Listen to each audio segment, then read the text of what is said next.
Muy buenas. Hoy vamos a meternos de lleno con una de esas tecnologías que usamos, bueno, a diario y a la que casi nunca le prestamos atención, Ethernet. Vamos a ver un poco el viaje que ha hecho, ¿no? Desde cómo empezó hasta ser, pues eso, la columna vertebral de prácticamente cualquier conexión a Internet que tengamos por cable.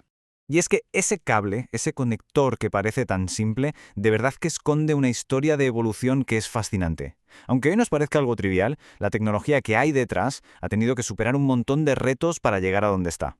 Bueno, pues empecemos por los cimientos. Ethernet es, a día de hoy, la base de casi todas las redes cableadas que nos podamos imaginar, ya sea en una oficina o en casa. Lo que llamamos redes de área local, o LANs. Vaya, que es el estándar indiscutible. Vale, y esto, dicho en plata, ¿qué quiere decir? Pues mira, muy sencillo, significa que Ethernet se ocupa de dos cosas fundamentales. Por un lado, de lo tangible, ¿sabes? De los cables, los conectores, y por otro, de las reglas del juego, de las normas básicas para que los datos puedan moverse de un dispositivo a otro sin problemas dentro de esa misma red. Ahora vamos a ver cómo hablan los dispositivos entre ellos, porque sí, se puede pensar que tienen una especie de idioma con sus propias reglas y su propia estructura para poder entenderse.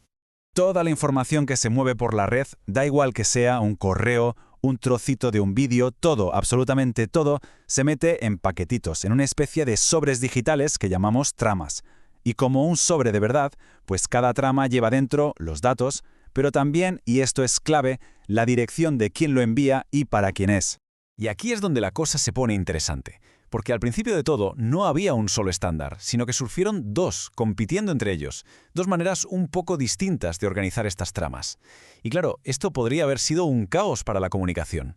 La gran batalla, por así decirlo, se libró en un campito muy pequeño dentro de la trama. El formato original, que se llamaba Ethernet 2, usaba ese espacio para indicar el tipo de datos que llevaba, pero luego llegó el estándar del IEEE, el 802.3, y lo cambió para que indicara la longitud de los datos.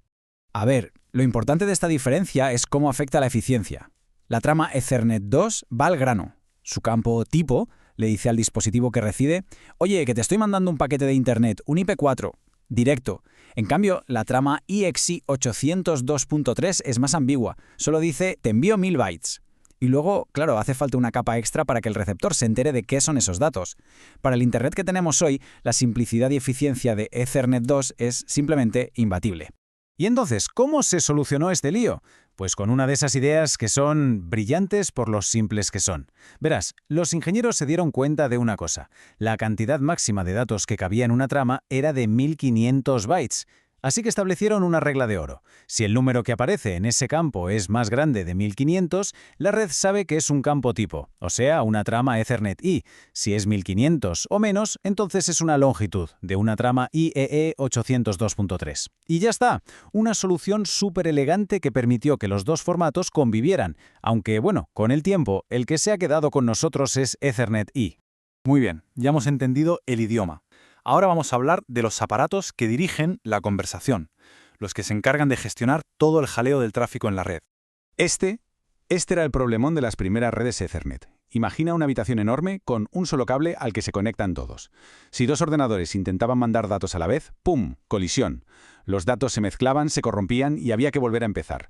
Un auténtico desastre. La primera solución que se inventó fue el bridge, el puente. Hacía algo muy simple pero muy eficaz. Partía esa habitación enorme en dos más pequeñas. El bridge era listo y aprendía qué ordenadores estaban en cada lado y solo dejaba pasar el tráfico que de verdad tenía que ir de una habitación a la otra.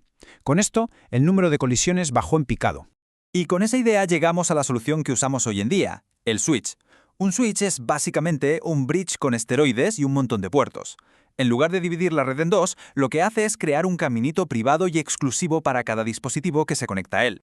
Esto que vemos aquí lo explica perfectamente. Cada puerto del switch es como si fuera su propia red privada, su propio dominio de colisión. Es como pasar de esa habitación caótica, donde todo el mundo grita a la vez, a dar a cada persona una línea de teléfono directa y privada. ¿El resultado? Las colisiones desaparecen por completo. Todos los dispositivos pueden enviar y recibir datos a la vez sin estorbarse.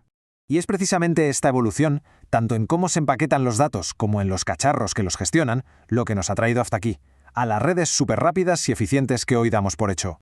Para que nos hagamos una idea de hasta dónde hemos llegado, la hoja de ruta de Ethernet ya está hablando de velocidades de 1,6 terabits por segundo. Es una barbaridad. miles y miles de veces más rápido que cualquier conexión que tengamos en casa.